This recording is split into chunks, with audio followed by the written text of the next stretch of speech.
그 은혜를 잠시 나누도록 하겠습니다. 여러분, 다음 단어를 여러분 아십니까?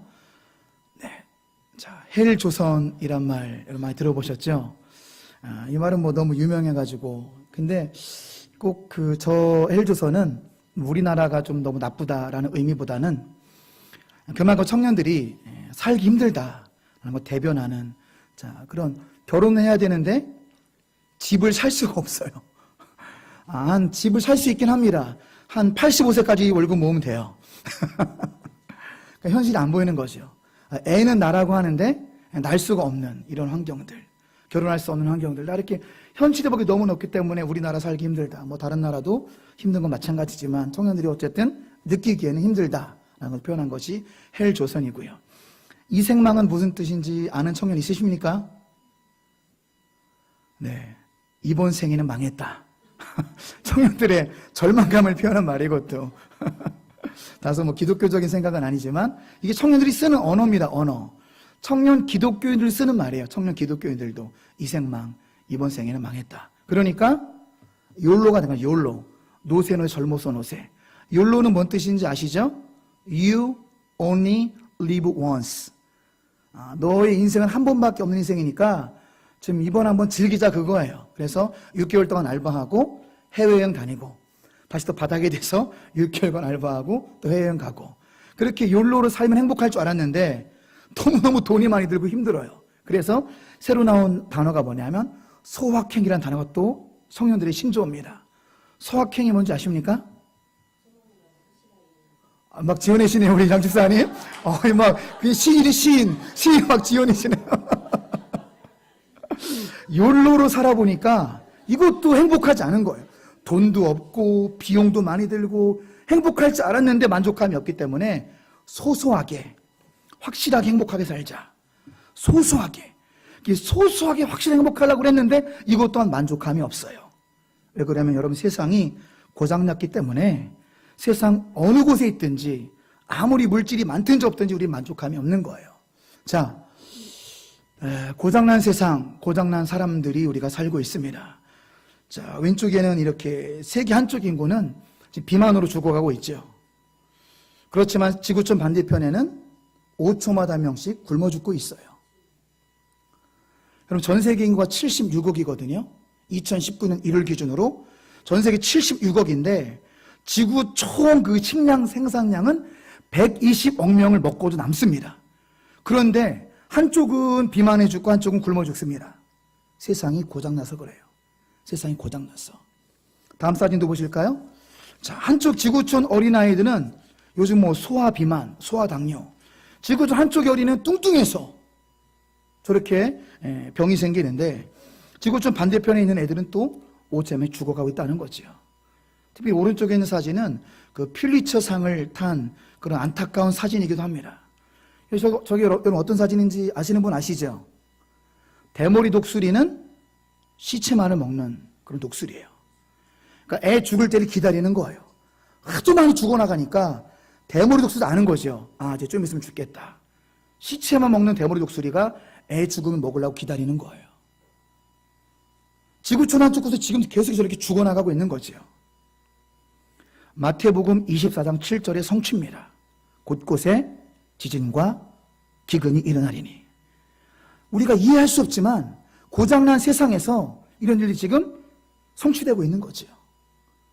주님이 가까이 왔기 때문입니다. 주님 오실 날이 멀지 않았다는 증거예요. 고장난 세상에서 고장난 우리가 살고 있기 때문에 인생은 힘들 수밖에 없던 거예요. 인생에는 소망이 없습니다. 이것을 깨닫는 말씀이 오늘 창세기 3장 22, 24절로 인생의 현실을 알라는 거예요. 그래서 우리 모두에게 구원이 필요한데요. 자, 왜 구원이 필요하냐? 우리가 처음에는 하나님 형상으로 지음 받았는데 우리 내면과 외면이 하나님 형상에 지금 훼손되어 있어요. 만들지 얼마 안 돼서 하나님을 반역하고 하나님을 원망하고 에덴 동산에서 쫓겨나게 됩니다. 쫓겨난 결과 영적인 죽음을 맞이하게 되고 육적인 죽음을 경험하게 되고 살인하게 되고 죽고 양심에 화인맞게 됩니다. 우리도 예외가 아니라는 거죠. 그 후손이 바로 우리니까. 우리도 훼손됐어요. 훼손된 하나님 형상을 회복하기 위해서 우리는 구원받아야 됩니다. 창세로부터 예비된 나라가 있어요. 천국이라는 예비된 나라. 마태복음 25장 34절 내 아버지께 복받을 자들이여 나와 창세로부터 너희를 위하여 예비된 나라를 상속받으라. 그 예비된 나라로 들어가기 위하여 우리는 구원을 받아야 됩니다. 이 사회도 구원받아야 돼요. 다시 말씀으로 돌아가서 창세기 우리 22절 한번 같이 읽어보십니다. 여호와 하나님이 이르시되 보라 이 사람이 선악을 아는 일에 우리 중 하나가 되었으니 그가 그의 손을 들어 생명나무를 따먹고 영생할까 하노라 하시고. 자, 앞에 스크린을 좀 참조하시면 더 이해가 빠릅니다. 스크린을 보시면 오늘 22절의 말씀에 해석이 되는데, 여러분 이 말씀은 잘 해석을 하셔야 돼요. 혹여나 선악과를 먹어오면 하나님처럼 되는 거 아니야? 라고 오해하시면 안 되고, 22절의 의미는 뭐냐면 아담과 하와가 선악과를 따먹고 지금 위에 3장 보시면 알겠지만 굉장히 죄책감과 두려움에 덜덜 떨고 있는 거예요. 이 두려움에 떠는 상태로 에덴에서 영생을 하는 게 여러분 축복일까요? 저주일까요? 그럼 저주에 가까운 거예요. 여러분 죽음이 우리에게 은혜일 수 있는 겁니다. 병들고 저주받고 두려움과 고통에 휩싸인 채 거기서 영생하라? 여러분 그게 저주지요. 또 다른 예로 우리가 100세까지 산다고 가정을 해봐도 100세까지 사는데 이빨도 다 빠지고 그리고 몸의 모든 구석도 다 아프고 힘도 없고 질병은 다 걸렸는데 그 상태로 영생하라? 축복입니까? 저주입니까? 그건 저주에 가까운 거예요. 하나님께서 22절에 뭐를 결정하냐면 영생할까 하노라, 이것은 영생을 내가 중단시키겠다 그거예요. 원래 우린 에덴에서 영생하기가 만들어졌어요. 그러니까 늙음이란 우리에게 없었습니다. 그냥 그 청년으로 계속 사는 거예요. 근데 하나님 이것을 안 되겠다. 두려움과 죄책감과 그 무너진 마음으로 에덴에서 영생하는 걸 내가 생명을 연장을 중단시킨다. 영생을 중단시키겠다가 22절에 영생할까 하노라 라는 의미입니다. 여러분 아무쪼록 또 다른 회복을 위해서 우리에게 죽음을 주신 거예요. 그래서 여러분 죽음을 보는 관점이 그 자체가 또한 여러분 은혜임을 기억할 수 있는 우리 모두가 되시길 축복합니다. 자, 두 번째 23절에는 또 우리 현실의 벽을 우리가 볼 수가 있는데요. 자, 23절 같이 읽어보십니다. 여호와 하나님이 에덴 동산에서 그를 내보내어 그의 근원이 된 땅을 갈게 하시니라. 쫓겨난 거예요. 내보내요. 23절에 에덴 동산에 그를 내보내요. 그러니까 우리는 지금 쫓겨난 사람들이라는 것입니다. 왜 이렇게 행복이 없지? 왜 기쁨이 없지? 쫓겨난 상태라 그래요. 여기는 여러분 에덴이 아닙니다. 여기는 낙원이 아니에요. 여기는 어디냐면 신락원이 신락원. 낙원을 잃어버리고 우리가 지금 쫓겨났습니다. 쫓겨난 그 세상도 하나님의 저주를 받았어요. 하나님 정면으로 반역한 죄로 좀 위로 올라가시면 자 19절 읽어보십니다. 3장 19절 내가 흙으로 돌아갈 때까지 얼굴에 땀을 흘려 먹을 것을 먹으리니 내가 그것에 취함을 입었음이라 너는 흙이니 흙으로 돌아갈 것이니라 하시니라. 우리 현주소가 바로 이거예요. 우리는 땀을 흘려야만 먹을 수 있습니다. 직장 가기 싫은데 억지로 가서 일을 해야만 먹고 살 수 있는 그러니까 노동이 고통으로 다가오는 시대를 살고 있는 거지요. 하지만 쫓겨나기 전에 아담과 하와가 순종했을 때는요 노동이 기쁨이었습니다. 에덴 동산 관리를 기쁨으로 했습니다. 먹고 살기 위해서 한 게 아니라 기쁨으로 했어요. 행복감으로, 감격과 기쁨으로. 에덴 동산은 경기도만한 땅의 크기예요. 경기도만한 땅의 크기를 아담과 하와가 경작하면서 행복과 기쁨으로 했는데 하나님께 우리가 저주를 받고 하나님을 반역한 선악과를 범한 죄를 범한 이유로 하나님께 여자에게는 임신과 해산하는 고통을 주시고 남자에게는 평생 일을 해야만 가족을 먹여 살릴 수 있는 또 다른 저주 형태가 지금까지 이어져 온다는 거죠. 지금까지. 여러분 40대, 50대가 자살률 1인 거 아십니까? 제 나이 또래 또 50대가 제일 자살이 많습니다. 이유는 한 가지예요. 처자식을 먹여 살려야 되는데 발붙일 데가 없습니다. 내가 한 달만 놀아도 우리 식구는 굶어 죽게 생긴 게 현재 우리의 시대예요. 그러니까 피할 곳이 없으니까 또 40대, 50대 가장들은 표현도 못합니다. 힘들다고 말할 곳이 없어요. 40, 50대 가장들은. 그래서 결국에는 극단적 선택을 가장 많이 한 나이가 40대, 50대입니다. 사실은 창세기에 지금 연장선상에 있다는 거죠. 현실을 직시해야 돼요, 우리는. 쫓겨난 상태. 우리 죄의 심각성을 알아야 됩니다. 우리 죄는요, 우리 생명과 인격을 파괴합니다. 죄는 고통과 방해와 아픔을 가져올 뿐이고, 이 죄는 여러분과 하나님의 관계를 변질시켜요. 가능한 죄는 멀리 하셔야 됩니다.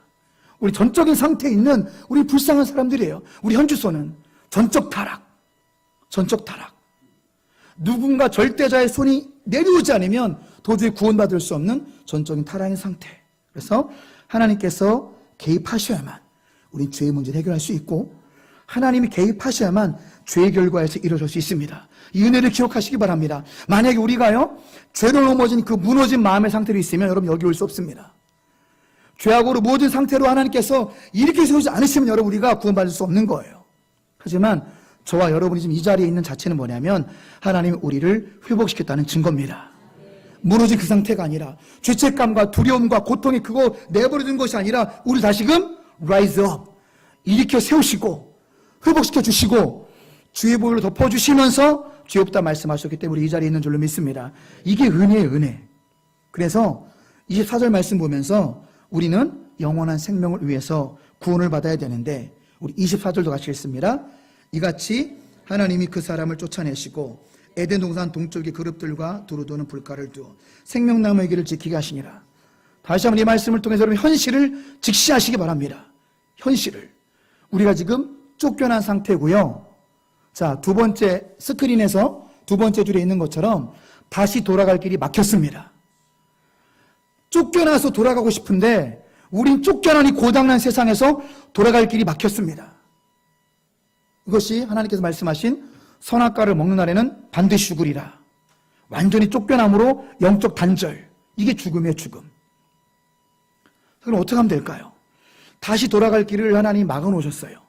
생명의 문, 에덴의 문, 천국의 문 하나님 막아놓으셨는데, 자, 뭘로 막아놓으셨다고 24절 말씀 보면 동쪽의 그룹들이 뭐죠? 그룹들은 천사들을 말합니다. 자, 법궤의 뚜껑을 시은 좌라고 말합니다. 하나님의 임재의 상징 mercy seat, 시은 좌라고 하는데 거기에 그룹들의 형상이 새겨져 있어요. 똑같은 단어가 쓰였습니다. 하나님의 천국 천사들이 천국 문을 지금 지키고 있어요. 죄인된 우리가 들어가지 못하도록. 그게 창세기 2장 17절. 반드시 죽으리라가 다 성취가 된 거예요. 여러분, 우리가 이래서 말씀대로 사셔야 됩니다. 하나님 말씀은 축복이든 저주든 기쁨이든 죽음이든 하나님 말씀은 1.1핵도 없어지지 않고 다 성취가 됩니다. 다 성취해요. 못 들어가게 됐어요. 반드시 죽으리라가 성취가 된 거예요. 창세기 3장 5절, 6절. 가장 슬픈 말씀. 아담도 먹고 하와도 먹고 하나님 주권을 어긴 거죠. 이런 죄악의 결과를 우리는 다시 들어갈 수 없는 영적인 죽음이 우리한테 왔다는 사실입니다. 이게 우리 현실이고, 내가 지금 고통스러운 이유가 바로 여기 있는 거예요. 아무리 돈이 많아도, 아무리 식구가 많아도 우리는 허망하고 허무하고, 이 고통의 문제는요, 죽을 때까지 해결이 안 되는 거예요. 천국 천사가 지키고 있고요. 또 뭐가 지키고 있습니까? 천국문을 두루 도는 불칼. 이 생명나무의 길, 생명의 길을 두루 도는 불칼이 지키고 있어요. 옛날 성경으로는 이것이 뭐라고 표현되어 있었냐면 화염검이라고 표현되어 있었죠. 그죠? 화염검. 바뀐 성경으로는 두루 도는 불칼이 지키고 있다. 이것은 상징적인 언어인데 번개를 말하는 거예요. 번개. 우리 감히 접근할 수 있도록. 우리 영석아님 센스. 아주 센스 멋지십니다. 여러분, 저기에 3월 7일 엊그저께 목요일 날 LA에서 5분 동안 1,500번 번개가 쳤어요. 신기한 현상입니다. 주님 말씀하셨거든요. 말세에 기상의 이변이 있을 것이다. 세계 최초입니다. 5분 동안에 막 폭풍을 치지도 않고 겨울도 아닌데 지금 이런 날씨에 LA에 5분 동안에 1,500번 번개가 친 거는 하나님의 사인일 수도 있어요. 오늘 24절에 두루 도는 불칼이 저런 모습을 말하는 거예요. 두루 도는 불칼, 화염검, 번개. 저런데 우리가 어떻게 천국문에 접근할 수 있겠습니까? 우리 같은 죄인이 감히 어떻게 생명나무의 길을 갈 수 있어요? 현실을 직시하셔야 돼요. 내가 얼마나 죄인인지, 내가 얼마나 비참한 상태에 있는지. 거저 구원받는 게 아니라는 거예요. 구원이 쉬운 것도 아닙니다. 참된 믿음이 참된 구원을 받습니다. 양옆에 계시면 질문 한번 해주세요. 당신의 믿음은 진짜입니까? 가짜입니까? 당신의 회개는 진정성이 있습니까? 당신의 믿음은 진정성이 있습니까? 여러분, 주님은 진정성을 보시는 거예요. 진정성이 없으면 입으로만 고백하면 저 두루두루 불칼 앞에 통과하지 못하는 것입니다. 그래서 주님은 좁은 길로 걸어가 말씀하셨고, 자, 우리 다 같이 한번 그 전에 번개 전에 한번 보여주시고, 자, 요한복음 14장 6절 한번 찾아보겠습니다. 자, 여기 접어놓으시고 요한복음 14장 6절, 왜 우리에게 예수가 필요한지. 우리가 저렇게 무너진 상태이기 때문에 우리에게 예수님이 필요한 거예요. 요한복음 14장 6절 같이 읽습니다. 시작. 예수께서 이르시되 내가 곧 길이요 진리요 생명이니 나로 말미암지 않고는 아버지께로 올 자가 없느니라. 헬라어 원어 성경으로 보면 정관사가 쓰여져 있고 영어 성경으로 봐도 정관사가 있는데 우리말 번역에는 이게 빠진 거는 좀 잘못된 번역입니다. 예수님이 어떤 분이냐면 유일한 길이라는 거예요. 유일한 길. 많은 길 중 하나가 아니에요. 정확히 번역하면 6절은 내가 곧 유일한 길이요 유일한 진리요 유일한 생명입니다. 예수님 말미암지 않고는 하나님께로 갈 자가 아무도 없습니다. 나로 말미암지 않고는 생명의 길로 갈 자가 없느니라. 요한 14장 6절이에요. Jesus answered, I'm the way, I'm the way, I'm the truth, I'm the life. 유일한 생명의 길이 예수님이라는 거예요. 우리가 그렇게 무너진 상태이기 때문에 세상도 무너지고 내면도 훼손되고, 그래서 오직 예수님을 더욱더 확신할 수 있는 오늘이 되시기를 주님의 이름으로 축원합니다. 여러분, 복음이란 무엇입니까? 복음이란 복자, 소리 음자, 기쁜 소식이에요. 자, 스크린을 좀 보실까요? 사무실도 스크린을 잘 보시기 바랍니다. 자, 스크린을 보셔야 더 은혜가 됩니다. 자, 복음이 뭐예요? 복음은 복자, 소리 음자, 기쁜 소식이에요. 예수님께서 죽음으로써 인류를 구원한다. 이게 복음의 사전적인 정의입니다. 그래서 우리에게 살 길이 열렸습니다. 할렐루야. 이게 복음이에요. 자, 복음을 믿는 사람에게 뭐가 온다고요? 그 다음에는 구원이 오는 거예요. 구원은 뭐냐? 건질 구자, 당길 원자. 고통과 죄악과 죽음에서 우리 건져주신 거예요. 자, 구원의 결과는 뭐냐면, 자, 맨 끝에 같이 읽습니다. 구원은 관계와 안식과 천국을 준다. 자, 관계. 구원은 하나님과 우리를 아버지의 자녀 관계로 회복시키는 사건이 구원입니다. 또 구원은 그 하나님 나의 아버지가 되심으로 이 땅 살아갈 동안에 참된 평안을 주시는 거, 참된 안식을 구원받은 자들은 누릴 수 있는 거예요. 참된 안식을 주시고 또 실제로 존재하는 천국으로 연결되는, 이것이 여러분 구원입니다. 자, 천국에 대해서 좀 더 살펴보면요. 천국은 하나님께서 모든 것을 창조하셨는데, 골로새서 1장 16절 말씀 보면은 하나님이 하늘과 땅과 보이는 곳과 보이지 않는 모든 것을 태초에다 창조하셨어요. 천국도 창조하시고 지옥도 창조하시고 온 세상 창조하시고, 천국은 싫지 않은 곳이에요. 자, 믿는 우리들을 인도하기 위해서, 지옥은 마귀들을 보내기 위해서 만드신 곳인데, 아무쪼록 자, 천국이 실장을 여러분 믿으시고 또 그런 여러분 감격을 누렸으면 좋겠는데요. 자, 인류의 첫 순교자가 누구죠? 아벨이죠, 아벨. 자, 아벨은 예배를 온전히 드렸습니다. 하나님께서 아벨의 삶을 받으시고 아벨의 제물도 받으셨어요. 인류 최초의 순교자 아벨이 천국 들었을 때 그 감격을 생각해 보시기 바랍니다. 그러니까 1등으로 천국 들어간 사람을 보셔도 무방합니다. 예비된 천국 들어갔는데 나 혼자밖에 없어요. 하나님이 계시고 천국을 나 혼자 다 누릴 수 있는 그때를 상상해 보시라는 것이요. 이 얼마나 큰 영광입니까? 야, 내가 최초로 천국에 들어갔다. 내가 이거 다 먹어야지. 다 누려야지. 계절마다 바뀌는 과일을 먹고, 여기는 어떻게 아스팔트가 황금이냐? 내가 다 누려야지. 여러분, 요한계시록에 사도 요한이 무슨 보석은 사도 요한이 표현할 수 있는 보석을 다 말한 거예요. 말로 표현할 수 없을 정도로 아름답다는 거지요. 그 천국에 입성한 아벨의 감격이 여러분의 감격이 되시길 축원합니다. 놀라운 기쁨, 말 형용할 수 없는 거지요. 그래서 하나님 아버지의 마음은요, 우리 모두가 정말로 구원받기를 바라시는 거예요. 모든 피조물엔 창조 목적이 있습니다. 자, 하나님께서 양을 왜 만드셨을까요? 나는 너희들의 선한 목자이다. 이것을 알려주시기 위해서 양을 만드신 거예요. 모든 피조물의 목적이 있습니다. 하나님이 새를 왜 만드셨을까요? 새? 저 날로댕기라고가 아니에요. 세상 근심 걱정하지 말아라. 공중의 새를 봐라.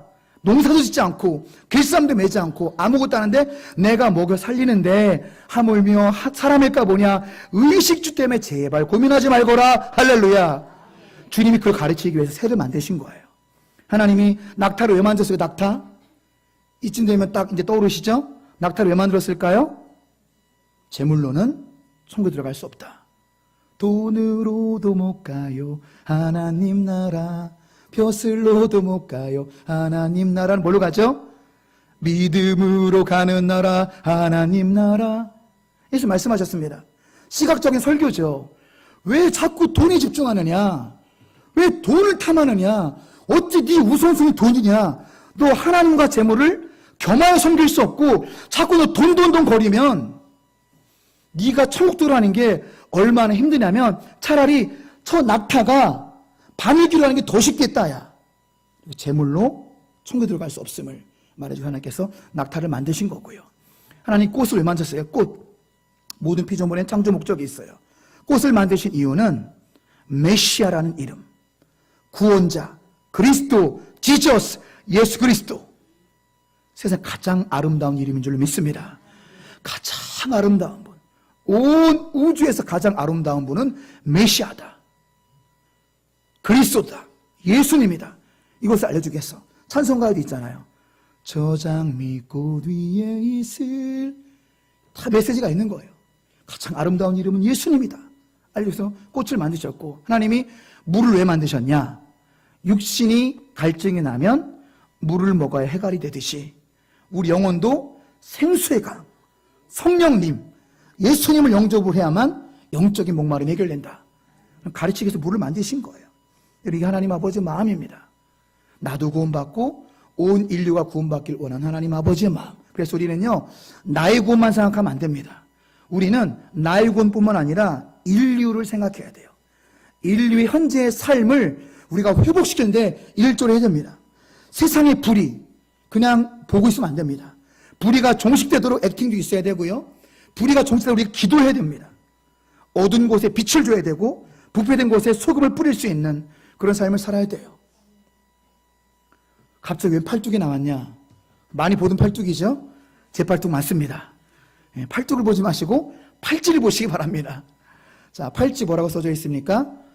잘 안 보이시죠? 아이고 민망하네요. 그러니까. 자, 팔찌를 보시면 Your memory makes justice. 위안부 할머니들 다 돌아가시고 몇 번 안 나오셨죠? 우리 일본군한테 피해를 당하고 그렇게 고통으로 아직도 상처가 여전히 남아있는 그런 불의의 상처를 받고 있는 위안부 할머니를 기억하는 것만으로도 세상을 정의롭게 만들 수 있습니다. 상당히 기독교적인 운동이죠. 성경적인 삶이에요. 그래서 우리가 세상의 압자와 불평등, 우리 전도할 때도 마찬가지입니다. 하나님과의 관계를 말하지만 세상의 불의를 우리가 고쳐줘야 돼요. 몇 년 전에 모 기업, 기독교 기업이죠. 그 기업에 가면 채플실이 있습니다. 전 직원이 아침마다 예배를 드리는 기독교 기업이에요. 이름만 담으면 다 아는 회사죠. 근데 그 기업에서 알바생들 돈을 무지하게 떼어먹었어요. 상당수금의 애들 돈을 떼어먹었습니다. 청년들의 돈을. 여러분, 그게 앞뒤가 맞습니까? 그게 복음이 아니에요. 그렇게 예배 안 드려도 그 청년을 섬기면 기독교 기업인 줄 알고 주님께로 돌아올 줄로 믿습니다. 또 우리는 뭔가를 착각하고 있어요. 사회적인 불의, 사회적인 압자를 고쳐주는 게 우리가 해야 될 일이라는 거지요. 저는 할머니들 기억하는 거에서부터. 자, 이런 차원에서 말씀 하나만 찾아보겠습니다. 자, 마태복음 25장 35절 36절 한번 찾아볼까요? 우리 기독교인이 어떻게 살아야 되는지, 우리가 어떻게 사는 게 잘 사는 건지. 자, 마태복음 25장 35절 36절 말씀입니다.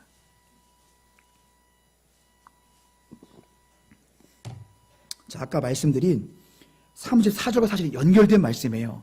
누가 천국을 상속받는가? 자, 우리 34절부터 연결된 말씀이기 때문에 34절, 36절까지 같이 읽습니다. 그때에 임금이 그 오른편에 있는 자들에게 이르시되 내 아버지께 복받을 자들이여 나와 창세로부터 너희를 위하여 예비된 나라를 상속받으라. 내가 줄일 때 너희가 먹을 것을 주었고 목마를 때 마시게 하였고 나그네 되었을 때 영접하였고 헐벗을 때 옷을 입었고 병들었을 때 돌아왔고 오갔을 때에 와서 보았느니라. 우리가 살아가야 될 6가지 방향에 나오지요. 정말 우리가 신자라면요, 정말 우리가 믿는 자라면 이렇게 살아만 된다는 거죠. 이렇게 삶을 살아내는 자들이 천국을 상속받는다. 34절 나와 있잖아요. 말씀 그대로. 어떻게 사는 자들이?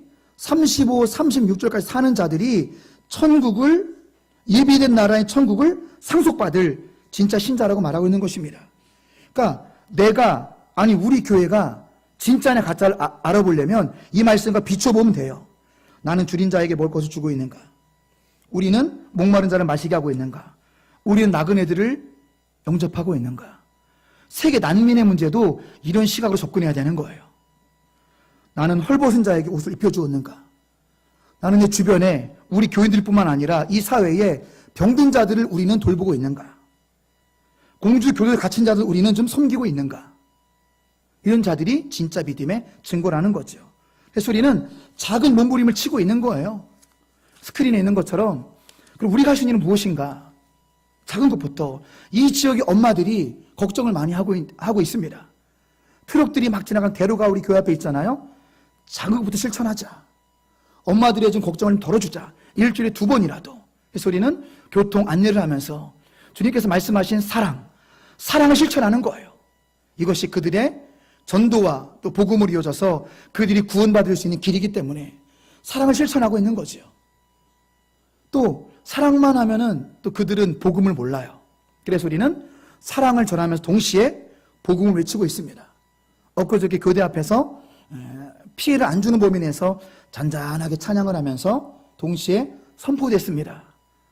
교대 젊은이들이여, 이 공주 교대가 주님의 땅이 될지어다. 할렐루야. 젊은이들이여, 여호와께로 돌아오십시오. 여호와께로 돌아야만 살 수 있습니다. 이 땅의 젊은이들이여, 예수 믿고 구원받아야 됩니다. 선포도 하고 찬양도 하고 뜨거운 시간을 보냈습니다. 그리고 회개도 했어요. 피켓 들면서 미안합니다. 우리 때문에 교회의 잘못이, 우리의 잘못이 예수님을 오해하게 했네요. 미안합니다. 사죄하는 마음으로 이제 피켓 들고 있는데 막 눈물이 흐르더라고요. 그렇게 우리가 몸부림을 치고 있습니다. 왜냐하면 이 땅의 모든 사람들, 창세로부터 예비된 나라를 그들이 알아야 되기 때문에. 그들은 모르고 유리하고 방황하고 있거든요. 마태복음 25장에 나오고 있는 창세로부터 예비된 천국이 있는데 그걸 모른 채 알고 있다 우리가 알려줘야 되잖아요. 그것이 인류의 미래를 위한 우리의 몸부림이라는 사실입니다. 마지막 예화를 말씀드리고 설교를 마치겠습니다. 여러분 보신 분 계시겠지만 쉰들러 리스트라는 영화가 아주 오래전에 나왔죠. 이것은 실화를 바탕으로 만든 영화입니다. 자, 2차 세계대전 중에 독일의 사업가 오스카 쉰들러는 사실은 좀 이기적인 사업가였어요. 근데 같은 독일인이지만 이 독일의 나치들이 유대인들을 너무나 많이 죽이는 거예요. 아무 이유도 없이 600만 명, 600만 명. 여러분 상상할 수 없는 숫자예요. 1945년도 600만은 지금이 한 6천만 원 되는 숫자예요. 그러니까 막 충격을 받는 거죠. 같은 독일인이지만 어떻게 아무 이유 없이 이렇게 유대인들을 많이 죽이는가. 저 사진은 빙산의 일각이에요. 양심의 가책을 느껴서 변하기 시작합니다. 쉰들러가. 안 되겠다. 내가 도와줘야 되겠다. 자신의 전 재산을 팔아가지고 한 사람 한 사람을 사면서 나치들을 설득합니다. 저 폴란드에 있는, 그러니까 이동시키는 거죠. 아우슈비츠 수용소에 빼내는 거예요. 거기는 가스실에서 온 가족을 다 계속 죽이니까 매일매일.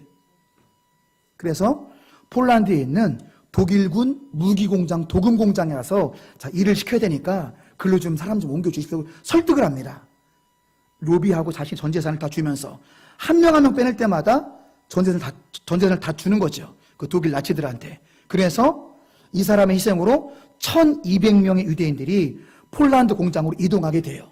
그리고 2차 세계대전은 이제 끝나게 됩니다. 그래서 이 한 사람의 헌신으로 무려 유대인들의 1200명이 생명을 구했어요.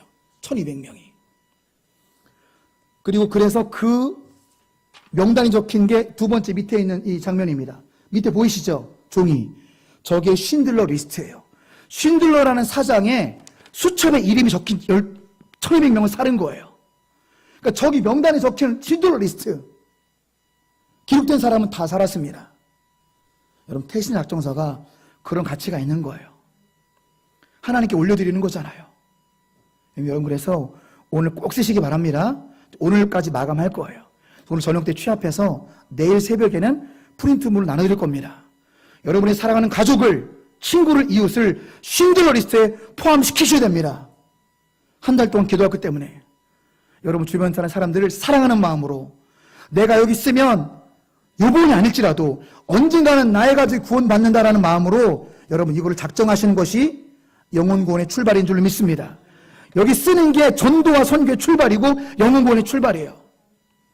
벌써 열매가 맺히고 있어요. 이번이 아닐지라도 다음에도 맺힙니다. 몇 년 전부터 우리 임영호 사모님이 이남순 여사님이라는 이름을 계속 써내고 있어요.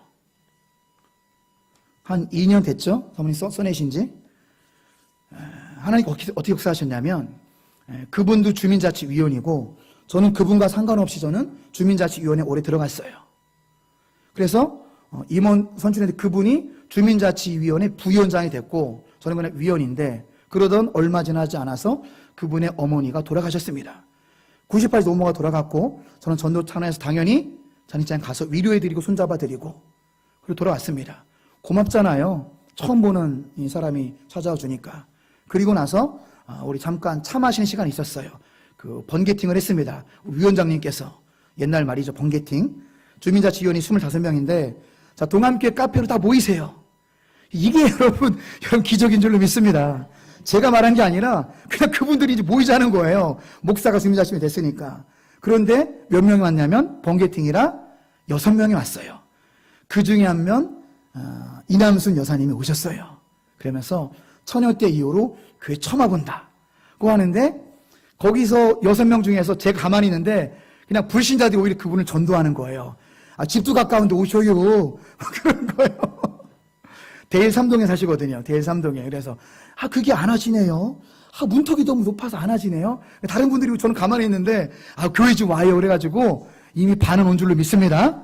이제 카페 찍었으니까 본당으로 들어오실 줄로 믿습니다. 언제요? 4월 14일에 올 것 같아요. 우리 잔치하는 날이니까 4월 21일에.